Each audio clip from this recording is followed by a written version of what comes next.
15 years Springfield has waited for the opportunity to play for a state title, and thanks to a strong pitching performance in late rally, the Tigers will have their chance. And the guys here at 804 Brawlers hope to give more young kids like Garrett and Aaron the opportunity to succeed. The 2009 Scrappers team is filled with new faces, new expectations, and even a new logo. And for his stepsons Derek and Larkin Jacobson, they have only just begun. That means fans will get a look at Pirates first-round draft choice Tony Sanchez. He reported to the Spikes yesterday. It's Jarisio's third professional fight, and as you can imagine, he can't wait to throw the first punch here at his former high school. The sport of golf isn't always looked at as an easy game to pick up, but at the age of 9, Brian Terleski seems to have it pretty well figured out. I just play my game. I don't worry about the score or anything. I just worry about my game. Brian is coming off 24 tournament wins last year, and he doesn't show any signs of slowing down. In fact, in Brian's last tournament win, he capped off his victory by acing the 18th hole. I hit my 7-wood. I struck it really good. It felt really good. Yeah. And that isn't the first time Brian has made a hole-in-one. It's actually the third. He was only 6 when he earned his first hole-in-one, and he also has an ace at his home course in Canfield, which was the first ever at Kensington Golf Club. As for advice for other youngsters that are starting to learn the game, just keep working at it. Don't give up. Just keep working. Yep. That's what I do. For First News Sports, I'm Josh Dunn. You're watching WKBN 27 First News, where your news comes first. Good evening, everybody. I'm Josh Dunn. When the Pittsburgh Penguins have had a lead heading into the third period of any postseason game this year, they've been able to take care of business. The Pens hoping for the chance to improve on that stat tonight, needing a win to keep their Stanley Cup hopes alive. Game 6 of the Stanley Cup Finals tonight in Pittsburgh.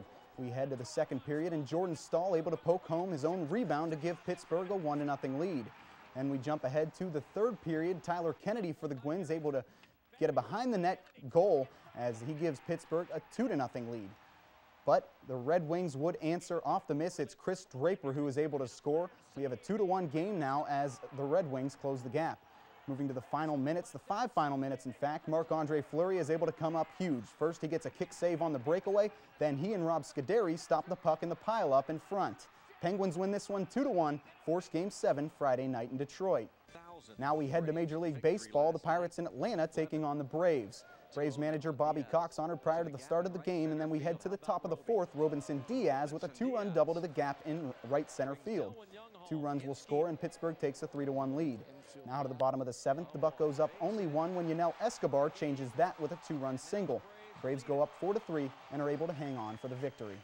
Major League Baseball opening up in the early rounds of its annual draft tonight. The Pittsburgh Pirates taking Tony Sanchez with the 4th overall pick. Sanchez played at Boston College and has some pretty good power numbers in his collegiate career.